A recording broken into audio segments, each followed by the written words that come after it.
जी, इस वक्त मैं मौजूद हूँ स्पेन के सिटी वैलेंसिया में और मेरे साथ मौजूद हैं सैयद फराजुद्दीन जो कि यहाँ पर मौजूद हैं और यहाँ पे ये काम करते हैं। इनसे हम जानने की कोशिश करते हैं कि ये वैलेंसिया कैसे आए और क्या ये कोई हमें टिप्स दे सकते हैं कि अगर आप वैलेंसिया आना चाहते हैं। खुशामदीद जी, एक नई वीडियो में आज हम बात करने वाले हैं स्पेन के बारे में। ये जो आपने शुरू में सीक्वेंस देखी, ये वीडियो उसी सीक्वेंस का तसलसल है। बेसिकली 1 साल पहले ये वीडियो हमने बनाने की कोशिश की थी, मगर ये बन नहीं सकी थी, तो आज हम इस वीडियो को बनाने की कोशिश कर रहे हैं। तो आज की वीडियो में हम बात करने वाले हैं स्पेन के बारे में, कि स्पेन में अगर आप जॉब हासिल करना चाहते हैं, तो उसके क्या तरीकाकार है।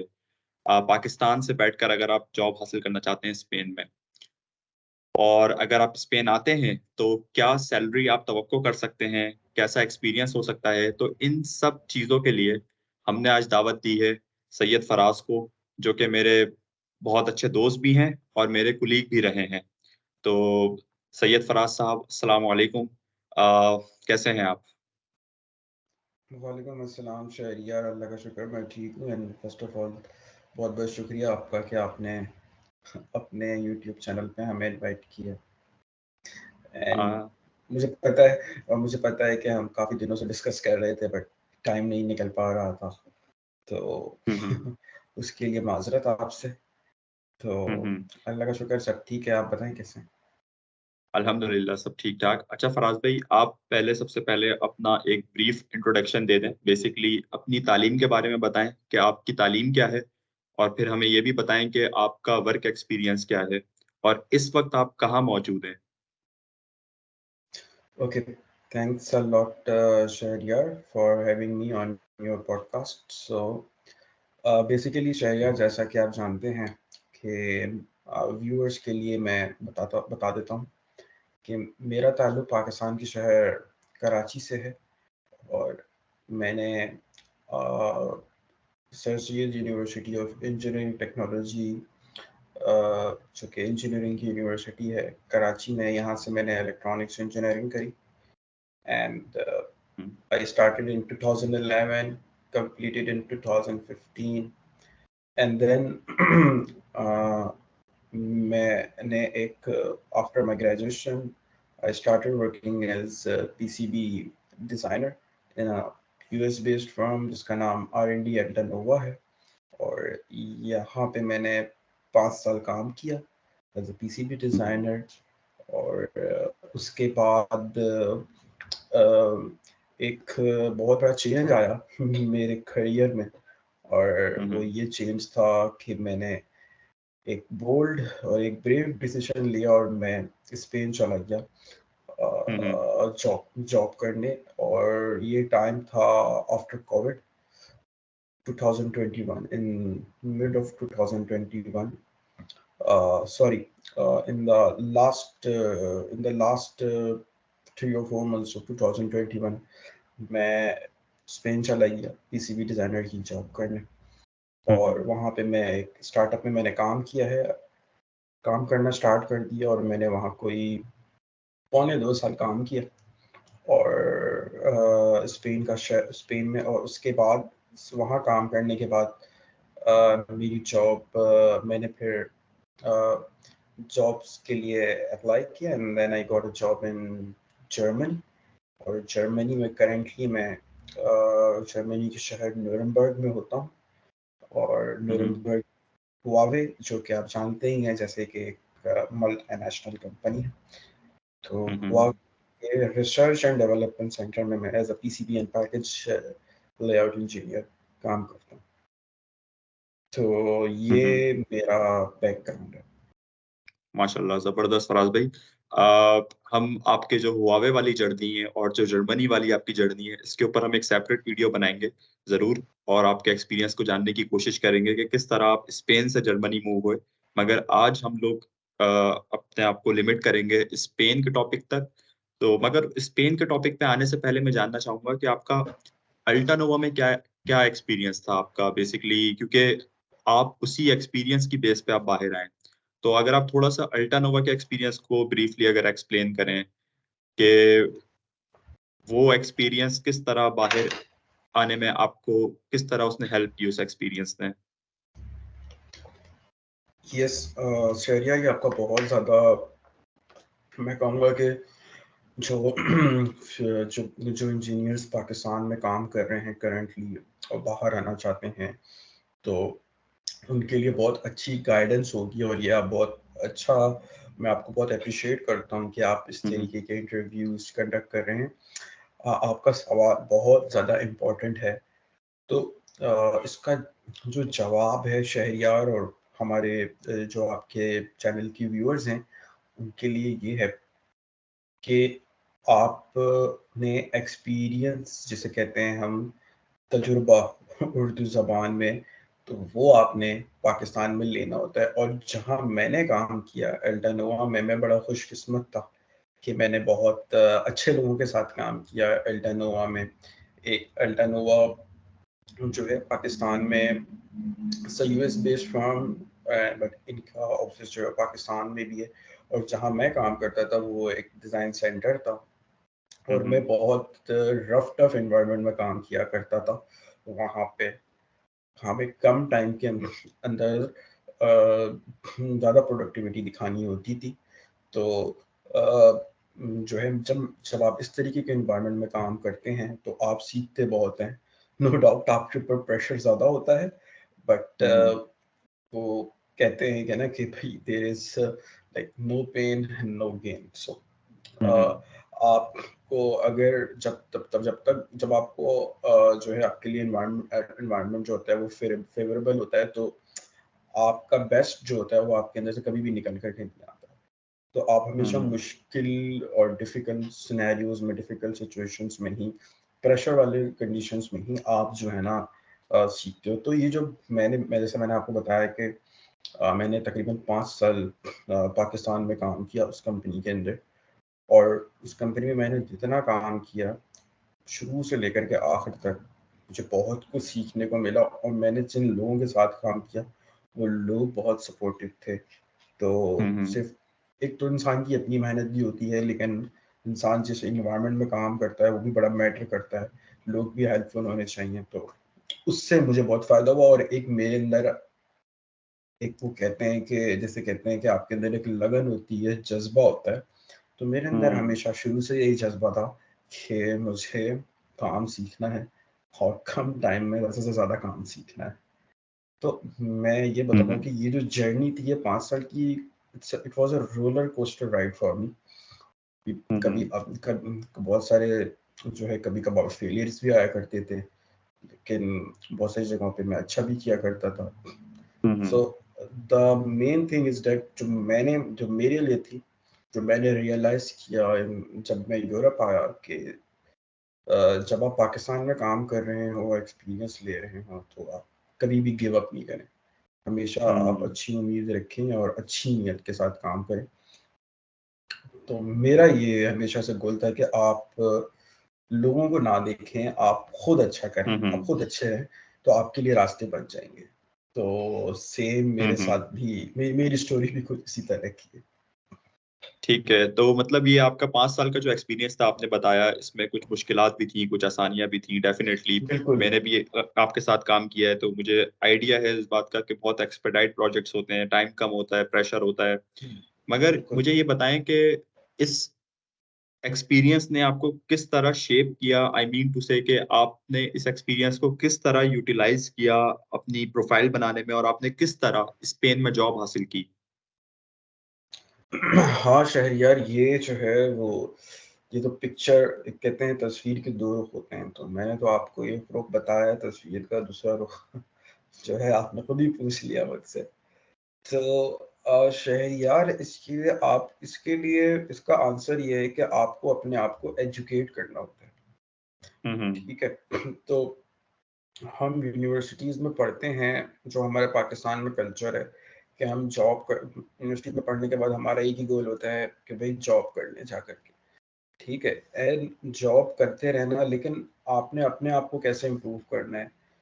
तो ये सारी चीज़ें होती हैं जो मैंने वक़्त के साथ सीखी खुद से। मेरा आंसर आपके इसका सवाल का जो जवाब है वो ये है कि मैंने अपने आप को खुद से एजुकेट किया। हुँ, ठीक हुँ। है? कि मैं कैसे जॉब्स के लिए अप्लाई कर सकता हूँ, वो कौन से ममालिक हैं दुनिया के पाकिस्तान के अलावा जहाँ पे अच्छी सैलरीज मिलती हैं और जो काम मैं कर रहा हूँ इसका स्कोप है। तो मुझे उन ममालिक के बारे में पता लगा, ठीक है, लेकिन मैंने हमेशा से ऑब्वियसली आपको लिंक्डइन प्रोफाइल अपनी अपडेट करनी होती है। तो मुझे मुझे नहीं पता, आज से 5 साल पहले लोगों को पता था लिंक्डइन के बारे में, इतनी अवेयरनेस थी नहीं थी, बट मुझे थी अवेयरनेस। और मैं बहुत पहले से अपनी लिंक्डइन प्रोफाइल्स को अपडेट रखा करता था और जॉब्स के लिए मैं अप्लाई किया करता था और मैं इंटरव्यूज भी बहुत दिया करता था। तो और उन इंटरव्यूज से मैंने सीखा। तो ऐसा नहीं था कि मुझे सक्सेस जो मिली वो एक दिन में मिली। मैंने अपने इंटरव्यूज में जो मैंने मिस्टेक्स करता था मैं उससे लर्न किया करता था। एंड आपको नेटवर्किंग करनी पड़ती है, आपको अपनी LinkedIn profile up to date रखनी पड़ती है। और जो हमारे यहाँ, मैंने भी वो मिस्टेक्स करी जो हमारे यहाँ लोग करते हैं इनिशियली जब वो जॉब्स के लिए अप्लाई कर रहे होते हैं एब्रॉड के लिए, बट मैंने उन मिस्टेक्स से जल्दी सीखा। और बस ये चीज़ें हैं कि ये चीज़ें हैं। और मैंने हमेशा कभी भी अपनी सिर्फ जॉब में जो मैं सीख रहा हूँ उसको ही अपने लिए नहीं रखा। मैंने जॉब के अलावा भी बहुत सारे ऐसे ऑनलाइन प्लेटफॉर्म्स हैं जहाँ पे आपको पीसीबी डिज़ाइनिंग इलेक्ट्रॉनिक्स के बारे में बहुत सारी इंफॉर्मेशन मिल सकती है। तो मैंने वो इंफॉर्मेशन भी ली। और एक इम्पॉर्टेंट चीज़ मैं यहाँ मेंशन करना चाहूँगा कि हम इंजीनियरिंग में, स्पेशली मेरी फील्ड के अंदर, हम कोई काम कर रहे होते हैं पीसीबी डिज़ाइनिंग में, तो हमेशा आपके माइंड में हमेशा ये क्वेश्चन होना चाहिए कि हम ये कर रहे हैं तो क्यों कर रहे हैं। तो मेरे दिमाग में हमेशा ये हुआ करता था कि ये हम कर रहे हैं तो क्यों कर रहे हैं। तो ये जुस्तजू, ये लगन आपके अंदर होनी चाहिए, क्यूरियोसिटी आपके अंदर होनी चाहिए जो आपको आगे लेकर के जाती है। बहुत, ये जो आपने बात कही है ना, मैं इसको बिल्कुल सेकंड करता हूँ। जुस्तजू, अगर आपके अंदर जुस्तजू है तो इसका मतलब है कि आप सीखेंगे आगे जाके, आपके अंदर क्यूरियोसिटी है, आपके अंदर एक लगन है। बट अगर आप एक डे टू डे वाला वर्क करते रहेंगे और आप उससे आगे नहीं बढ़ेंगे तो फिर आप एक ही जगह पे बिल्कुल। स्टक रह जाएंगे। आपको रीजंस यस। पता होने चाहिए कि आप कोई चीज कर रहे हैं तो क्यों कर रहे हैं। तो ये आपने बड़ी अच्छी बात बताई है। अच्छा, इसमें एक चीज जो एक बहुत ही हॉट क्वेश्चन है वो ये है कि एक्सपेक्टेड सैलरी क्या होती है। मतलब एक शख्स अगर पाकिस्तान से अप्लाई कर रहा है, अच्छा इसमें ये भी बताइए कि कितना एक्सपीरियंस होना चाहिए एक शख्स का जब वो पाकिस्तान से अप्लाई करे। एक चीज तो ये, और दूसरी चीज ये कि जब वो फर्स्ट टाइम यहाँ पर आ रहा है स्पेन में, तो उसको क्या तवक्को करनी चाहिए कि कितनी सैलरी उसको मिल सकती है। शरिया ये है, बिल्कुल ये इन चीज़ों को, जो आपने सवाल पूछे हैं, इन चीज़ों को हमारे यहाँ कैंडिडेट्स जो अप्लाई कर रहे होते हैं जॉब्स के लिए अब्रॉड, वो इन चीज़ों को का ख्याल नहीं रखते। और हमारा हमेशा यही होता है कि भाई बस हमें जॉब मिल जाए किसी तरह, ठीक है। हम्म तो ये एस्पेक्ट भी बहुत ज़्यादा इम्पोर्टेंट है।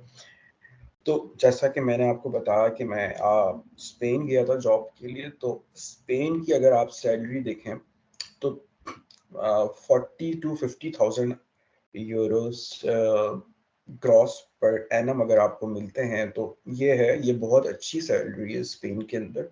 बिकॉज हम्म स्पेन में टैक्स जो है वो इतना ज़्यादा नहीं है as compare to central Europe and the western Europe countries. Because hmm Spain south of Europe में आता है, तो वहाँ पे टैक्स भी कम है। तो अगर आपकी सैलरी 40 to 45,000 के अंदर है तो आप अच्छे से अपनी फैमिली के साथ अपना गुजारा कर सकते हैं। हम्म regarding the experience, coming to your next question, हम्म तो शहरियार एक एक एक चीज़ है जो मैं जितना रहा हूँ यूरोप में, और मैं आपके व्यूअर्स के लिए उनकी गाइडेंस के लिए बताऊं कि इन जनरल आपको 5 साल का एक्सपीरियंस रिक्वायर्ड होता है, हम्म ठीक है। बट मैं आपके व्यूअर्स को यही एडवाइस करूंगा कि जब उनका 3 साल का एक्सपीरियंस हो जाए वो तब से ही अप्लाई करना शुरू कर दें, ताकि हम्म उनको पता हो कि वो कहाँ लैग करते हैं और कहाँ उनको इम्प्रूव करना चाहिए अपने आप को। तो ये बहुत हम्म इम्पोर्टेंट चीज़ है कि आप एडवांस में अप्लाई करना शुरू करें। सो इन जनरल 5 इयर्स का एक्सपीरियंस रिक्वायर्ड होता है। 5 इयर्स के बाद चांसेस ज़्यादा होते हैं। तो चलें ये ठीक है। ये चीज़ है। अब ये चीज हमें पता चल गई, आपने जैसे बताया कि 5 साल का एक्सपीरियंस हो तो बेहतर है। अब एक शख्स है जिसके पास 5 साल का एक्सपीरियंस भी है और वो क्यूरियस भी है, वो जाना भी चाहता है, मगर उसको ये गाइडेंस नहीं है कि किस तरह एक एप्लीकेशन बनाई जाए, क्या क्या मेन हुँ। फैक्टर्स होते हैं, किन चीजों की बेसिस पे सिलेक्शन होती है। मतलब एक प्रोफाइल, एक शख्स किस तरह अपनी प्रोफाइल को बेहतर बना सकता है, इस पे थोड़ी रहनुमाई करें। हाँ, चलिए अब अच्छा सवाल है आपका और इसके बारे में मैं ये कहूँगा कि आज से 5-6 साल पहले तो इतनी गाइडेंस नहीं थी। हम्म लेकिन अगर कोई शख्स इस मामले में गाइडेंस लेना चाहता है, so the first thing he can do is just Google it, okay? Hmm क्योंकि आज की दुनिया के अंदर गूगल के ऊपर सारी डिटेल्स मौजूद हैं। आप खुद कैसे करते हैं, मिसाल के तौर पे आपको कोई बताने वाला नहीं है इन सर्कमस्टांसेस में, कि आपको कोई हम्म बताने वाला नहीं है आपने अपनी प्रोफाइल कैसे अच्छी करनी है, क्या करना है। तो आप गूगल करें, आपको गूगल के ऊपर बहुत सारे लोगों की प्रोफाइल्स मिलेंगी, आप उनकी प्रोफाइल्स को देखें, एनालाइज़ करें और उसकी बेसिस पे आप अपनी प्रोफाइल बना लें। हाँ, आप एग्ज़ैक्ट कॉपी ना करें, ठीक है? कॉपी हम्म करने से मैं कभी भी एग्री नहीं करता कि आपको किसी की प्रोफाइल कॉपी कर लेनी चाहिए। बट आप गूगल पे जाएँगे, उसमें मेथड्स भी लिखे हुए हैं, कौन-कौन सी ऐसी चीज़ें हैं। और आज से 6 साल पुराने वक़्त पुराना लिंक्डइन अलग था और अब आज का लिंक्डइन अलग है। आज के लिंक्डइन के अंदर वो कुछ मज़ीद ऑप्शंस आ गए हैं, जिससे रिक्रूटर्स को पता लग जाता है, कंपनीज़ को पता लग जाता है कि ये बंदा इंटरेस्टेड है हमारे साथ काम करने में। तो आज से 6 साल हम्म पहले मैं आपको एक एग्ज़ाम्पल दे रहा हूँ, उस तरह के ऑप्शंस नहीं थे लिंक्डइन के अंदर, ठीक है? हम्म और अब कुछ कंपनीज़ ऐसी हैं जो कि रिक्रूटर्स हायर करती हैं, रिक्रूटमेंट कंपनीज़ को टास्क असाइन कर देती हैं to hmm find a talent, and that recruiter is responsible for finding the talent. तो आप रिक्रूटर्स के साथ कनेक्ट हो सकते हैं, ठीक है, उनके साथ अलाइन कर सकते हैं हम्म और रिक्रूटर्स आपको गाइड कर सकते हैं कि भाई हमें इस तरह के कैंडिडेट चाहिए। तो आपको पता लग सकता है कि उनको क्या चाहिए और फिर उस हिसाब से आप अपनी प्रोफाइल अपडेट कर सकते हैं। तो हम्म ये चीज़ें हैं, इस तरीके से आप कर सकते हैं। और इस हवाले से लोग भी बहुत ज़्यादा गाइडेंस देते हैं। यूट्यूब पे भी बहुत सारे ट्यूटोरियल्स अवेलेबल हैं। तो हम्म आपको किसी की ज़रूरत नहीं होनी चाहिए कि कोई आपको आकर के बताए। आप सारे काम खुद से कर हम्म सकते हैं, अगर आप सर्चिंग करें अच्छे तरीके से। ये तो ठीक है, मगर बहुत सारे जो हमारे व्यूअर्स हैं वो ये भी जानना चाहेंगे कि हम जब किसी जॉब के लिए अप्लाई करते हैं, लेट्स सपोज हम लिंक्डइन पे जब हम अप्लाई करते हैं किसी भी जॉब के लिए, तो यूजुअली हुँ। जो वो डॉक्यूमेंट्स हमसे रिक्वायर करते हैं फर्स्ट स्टेज पर, वो जनरली सीवी और कवर लेटर होता है। तो इसके बारे में आपकी क्या राय है कि इस इन 2 डॉक्यूमेंट्स को किस तरह स्ट्रॉन्ग बनाया जा सकता है? हाँ, श्योर यार, ये आपने जो सवाल किया, ये तो जो actually these are the two main documents हुँ, जो आप हमेशा अपलोड करते हैं, सेंड करते हैं कंपनीज़ को if you are applying on a job. इन दोनों डॉक्यूमेंट्स का अच्छा होना बहुत लाज़मी है और इन दोनों डॉक्यूमेंट्स के अंदर एक मैं इम्पोर्टेंट चीज़ मेंशन करूँगा, नंबर 1 कि करेक्ट इन्फॉर्मेशन हुँ, और जो है 100% करेक्ट इन्फॉर्मेशन होनी चाहिए। जो चीज़ नहीं आती आपको, वो आपको नहीं लिखनी चाहिए, जो आती है आपको हुँ, वही लिखना चाहिए। ये मैं मेंशन करूँगा, ठीक है?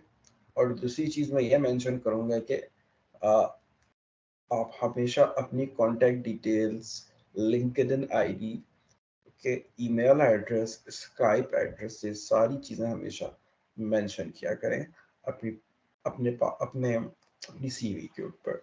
ये लोग हुँ, हुँ, मेंशन नहीं करते। आपके पास पासपोर्ट है, तीसरी चीज़ आपके पास पासपोर्ट है या नहीं है, बिकॉज़ ये बहुत इंपॉर्टेंट चीज़ें होती हैं अगर किसी ने आपको पाकिस्तान से रिक्रूट करना है बाहर।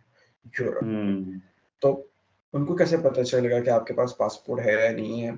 तो आप अपना पासपोर्ट नंबर अगर लिख देंगे तो इससे पता लग सकता है आपका नोटिस पीरियड क्या है करंट कंपनी के अंदर। तो जितना मेरा एक्सपीरियंस रहा है रिक्रूटर्स के साथ और जॉब इंटरव्यूज में, आपको हमेशा ये चीज़ें अपनी सीवी में या तो कवर लेटर में पहले ही लिख देनी चाहिए।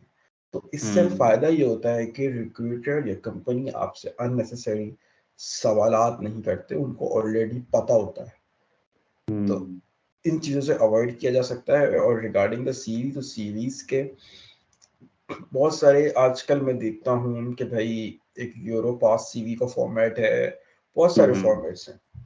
बट ऐसा मैंने अपने एक्सपीरियंस, जो मेरा एक्सपीरियंस है वो मुझे यही बताता है कि अगर आप एक सिंपल सीवी भी बनाएं और आप उसमें, अगर आप उसमें करेक्ट इन्फॉर्मेशन दे रहे हैं और पॉइंट टू पॉइंट इन्फॉर्मेशन दे रहे हैं, आप एग्जैक्टली क्या करते हैं, तो उस सीवी के बेसिस पे भी आप सेलेक्ट हो सकते हैं। और मैं इन्हीं सीवी की बेसिस के ऊपर, इस सीवी के बेसिस के ऊपर मैं स्पेन गया, इसी सीवी की बेसिस के ऊपर मैं जर्मनी आया। तो ऐसा कुछ नहीं है कि आपको सीवी में इतने कलर्स होने चाहिए, उसमें इस तरह का फॉन्ट होना चाहिए। So these things are just myth.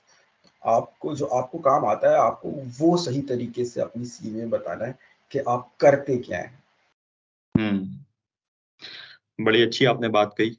CV में मैं भी ये बात कहता हूँ कि एक चीज मैं भी इसमें ऐड करना चाहूंगा कि सीवी जब भी आप लोग बनाएं तो अ, इसको अचीवमेंट्स की फॉर्म में लिखें। मतलब चीजों को, जैसे फॉर एग्जांपल आपके पास कोई स्किल है, आपको C++ आती है, आपको कोई बिल्कुल।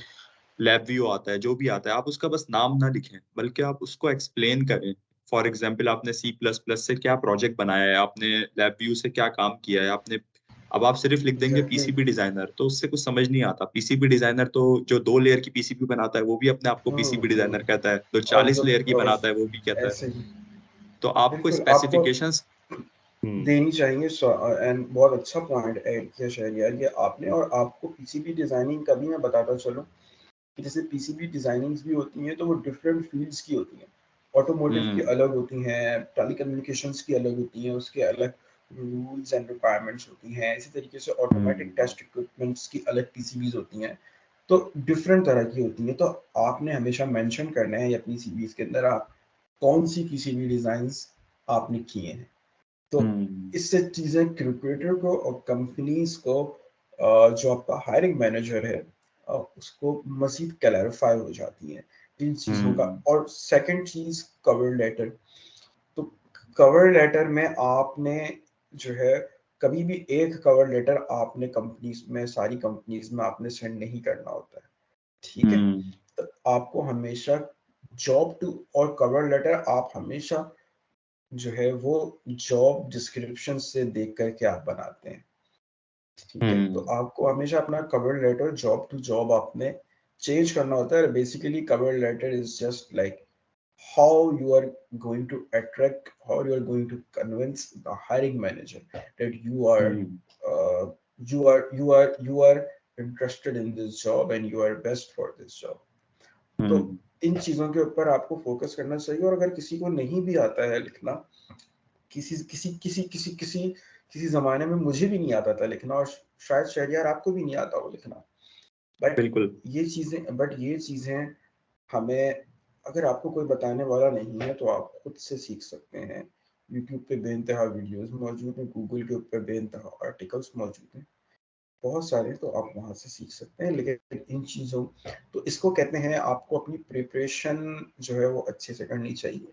Then you hmm should apply. बहुत सारे लोग हमारे यहाँ टैलेंटेड होते हैं, स्किल सेट बहुत अच्छा होता है, लेकिन वो सीवी सही से नहीं बनाते, जिसकी वजह हम्म से उनको जो है वो रिस्पांस नहीं मिल रहा होता है जैसा वो चाह रहे होते हैं। और इवन कवर लेटर के लिए तो अब चैट जीपीटी भी मौजूद है, मगर आप हरगिज नकल ना करें, उससे आप एडवाइस लें, उससे आप सीखें। बिल्कुल मगर कभी भी आप बिल्कुल। नकल ना करें और चैट जीपीटी का मटेरियल कॉपी पेस्ट ना करें, क्योंकि वो फौरन ही पकड़ में आ जाता है। अच्छा, ऐसे ही। फराज भाई, अब आपसे नेक्स्ट क्वेश्चन जो है वो है थोड़ा सा स्पेन के हवाले से। बेसिकली आप ये बताएं कि आपने मतलब आप पाकिस्तान से डायरेक्ट स्पेन आए, तो पहला तो सवाल ये कि स्पेन ही क्यों आपने चूज किया, और फिर साथ में ये भी बताइए कि आपका जो एक्सपीरियंस था स्पेन में वो कैसा था, आपने कैसा पाया। यस शहरियार, स्पेन मैंने क्यों चूज़ किया, और वो इसीलिए चूज़ किया मैंने स्पेन बिकॉज स्पेन का Spain as compare to other European countries, यहाँ पे कल्चर डिफरेंट है। ठीक है, हम्म तो यहाँ पे आपको सन्नाटा नहीं मिलेगा। यहाँ पे हम्म आपको, ये तो मैं आपको वन ऑफ द फैक्टर्स बता रहा हूँ कि one of the hmm important factors हैं। आपको स्पेन के अंदर रौनक मिलेगी अगर आप डे टू डे, अगर आप यहाँ पे, अगर आप जो रहते हैं स्पेन के अंदर लोग, अगर आप उनसे पूछें तो यहाँ आपको हम्म रौनक मिलेगी। वेदर बहुत बेहतर है यहाँ का, मुनासिब वेदर है, ना हार्श, बहुत ज़्यादा बहुत एक्सट्रीम गर्मी भी नहीं होती है, ना एक्सट्रीम सर्दी होती है, तो हम्म अच्छा मौसम होता है यहाँ का। वर्क लाइफ बैलेंस बहुत अच्छा है स्पेन का, हम्म अगर आप कंपेयर करें पाकिस्तान के साथ, तो बहुत अच्छा वर्क लाइफ बैलेंस है। आप आराम से जस्ट 8 आवर्स a day काम होता है यहाँ पे, और सैटरडे संडे छुट्टी होती है। और ओवरऑल सोशलाइज अगर आपने करना है, अगर आप चाहते हैं इंटीग्रेट होना स्पेनिश सोसाइटी के अंदर, तो आप इजीली हो सकते हैं अगर आप स्पेन में रह रहे हैं तो। और हम्म इसके अलावा बस मैं एक और चीज़ ऐड करना चाहूँगा आखिर में, हम्म कि मेरा ताल्लुक पाकिस्तान के शहर कराची से था। और हम्म कराची में आपको पता ही कि हम सब समुंदर के किनारे रहते हैं, तो हम्म स्पेन भी एक ऐसा कंट्री है कि यहाँ पे आपको बहुत सारी बीचेस मिलेंगी। और मैं भी वलेंसिया में रहा करता था, तो वो भी एक समुंदर के किनारे एक शहर है, तो काफ़ी अच्छा आपको फील होता है। आप एक समुंदर के किनारे वाले शहर से निकल के कोई दूसरे समुंदर के किनारे वाले शहर में आ जाते हो, तो हम्म तो आपको वेदर भी आपको वैसे ही मिलता है। तो ये रीजंस थे जिसकी वजह से मैंने स्पेन चूज किया। नहीं, ये बात तो मैं सेकंड करूंगा। मैं सैयद फराज का मेहमान था 1 साल पहले, तो बड़ा अच्छा इन्होंने हमें घुमाया फिराया और बड़ा मजा आया था वेलेंसिया में। अच्छा, एक सवाल अब आखिर में बस ये है कि ये बताएं कि स्पेन में किन फील्ड्स का स्कोप ज्यादा है, और किन फील्ड्स के लोग जो हैं आप इनकरेज करते हैं उनको कि जी आपके पास ये वाली डिग्री है तो आप, या ये वाली स्किल है तो आप अप्लाई करें स्पेन में। ओवरऑल शहरयार सेमीकंडक्टर्स और आईटी, लेकिन हम्म इसमें ज़्यादा वेटेज जो है वो आईटी सेक्टर का है। ठीक है, हम्म तो आईटी सेक्टर में जो लोग आना चाहते हैं, जाना, वो स्पेन ज़रूर आए। और सेमीकंडक्टर्स की फील्ड से जिनका ताल्लुक है वो भी ज़रूर अप्लाई करें, लेकिन चांसेस थोड़े से कम है। ठीक है, बिकॉज स्पेन में इतनी लेबर की शॉर्टेज नहीं है जितनी जर्मनी में है या दूसरे यूरोप की कंट्रीज में है। तो हम्म थोड़ा सा डिफिकल्ट होगा आपको, बिकॉज, लेकिन आप, वही वाली बात है कि आप जो है हमेशा ट्राई करते रहें। ठीक है, बट आईटी की फील्ड में कहूँगा, आईटी और सेमीकंडक्टर्स की फील्ड के अंदर ज़्यादा बूम है यहाँ पे, अच्छा, तो यहाँ पे। एक और आखिरी सवाल बस, वो ये है कि जब जैसे फॉर एग्जांपल किसी को लेट सपोज जॉब मिल जाती है स्पेन में, जो शख्स पाकिस्तान से जी जी। अप्लाई करता है, तो उस अगर आप क्विकली बस ये बता दें कि जो प्रोसेस होता है उसके बाद का वो क्या होता है, कि मतलब जो वीजा का जो प्रोसेस होता है उसको कंपनी हेल्प करती है या नहीं करती है, और उसका प्रोसेसिंग टाइम कितना होता है। हाँ शरिया, ये, हाँ ये, इसका मैं आपको जवाब देता चलूँ। हाँ, ये एक चीज़ होती है साइकोलॉजिकली, जब आप even hmm when you sign the job contract, तो आपके माइंड में होती है, एंड ऐसा इट्स अ ह्यूमन नेचर कि मेरा वीज़ा प्रोसेस कब होगा, कब मैं फिनिश हम्म करूँगा, सारा प्रोसेस स्मूथली होगा या नहीं होगा। तो मोस्टली कंपनीज वीज़ा स्पॉन्सर करती हैं। ठीक है, हम्म और जो प्रोसेसिंग टाइम है वो on average around 4 months, 4 months लगते हैं okay. If you are going to Spain. तो जो भी हम्म कैंडिडेट्स हैं, जो लोग आना चाहते हैं स्पेन, तो वो अपने माइंड में हमेशा ये चीज़ें रखें ये चीज़ें अपने माइंड में रखें। और मैं एक और चीज़ बताता चलूँ कि जो लोग आना चाहते हैं, वो अपने पासपोर्ट, अपनी डिग्रीज़ जो आपकी यूनिवर्सिटी की डिग्रीज़ है, उसको मिनिस्ट्री ऑफ फॉरेन अफेयर्स और एचईसी से पहले से अटैच करवा करके रखें। बिकॉज़ हमने देखा है कि कोविड में इसका प्रोसेसिंग टाइम बहुत बढ़ गया था। तो हमें नहीं पता होता कि फ्यूचर में जाकर के क्या होने वाला है। अल्लाह ना करे कोई पैंडेमिक आए। तो इन चीज़ों के ऊपर पहले से काम करके रखें। एंड मैं कहीं सुन रहा था कि पाकिस्तान में पासपोर्ट की भी प्रोसेसिंग टाइम्स अब इंक्रीज़ हो गए हैं। तो आपने अगर आना है, अगर आपका गोल है आने का ही, तो आप ये सारी चीज़ें जो हैं वो पहले से प्रिपेयर करके रखें, क्योंकि मैंने ये सारी चीज़ें बहुत पहले से प्रिपेयर कर ली थी, क्योंकि मुझे पता था कि मेरा गोल था कि मैंने आना है। जबरदस्त जी, बड़ी खुशी होती है आपको देख के। अल्लाह ताला आपको मजीद तरक्की दे। थैंक यू सो मच आमीन। फराज भाई, आपके टाइम देने के लिए। इंशाल्लाह आपसे मुलाकात होगी अब जर्मनी में, और एक और इंशाल्लाह ताला। सेशन करेंगे। आप वक्त निकालिएगा हमारे लिए, तो फिर हम जर्मनी के ऊपर भी बात करेंगे कि आप किस तरह स्पेन से जर्मनी मूव हुए, वो पूरी जर्नी के बारे में बात करेंगे। बाकी आपका बहुत बहुत शुक्रिया। नहीं, कोई मसले वाली बात नहीं है शहरियार, और आप इनवाइटेड हैं, जैसे हमने आपको स्पेन में इनवाइट किया था, ठीक है? और बहुत अच्छा टाइम गुज़रा था आपके साथ, तो आप जर्मनी में भी इनवाइटेड हैं, आप आएँ। तो हाँ, आप हमारे घर में आएँ, आते हैं, घूमते हैं, फिरते हैं, जर्मनी घूम दिखाते हैं हम आपको। तो आपके पास जब टाइम हो, तो ज़रूर आप आइएगा यहाँ पे। एक तो हमने आपको इनवाइट किया, और इंशाल्लाह ताला हम ज़रूर एक सेशन रखेंगे फॉर जर्मनी। चलें, बहुत शुक्रिया। अस्सलाम वालेकुम। वालेकुम अस्सलाम।